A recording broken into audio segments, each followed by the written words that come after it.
Sunana ɗan Abbansa, shugaban hukumar gudanarwa na gidan Azare 24 Online TV.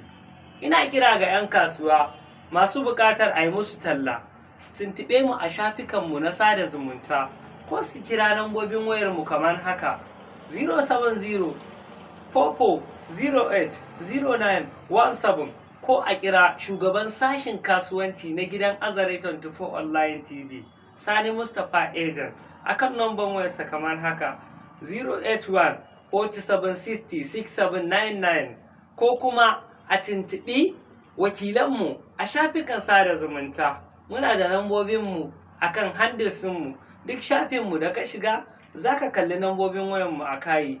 Muna godiya a gare ku masoya masu bibiyar gidan TV Azare 24 Online TV. Muna alfahari da ku, ku ne abin alfaharinmu masoya. Muna godiya a gare ku.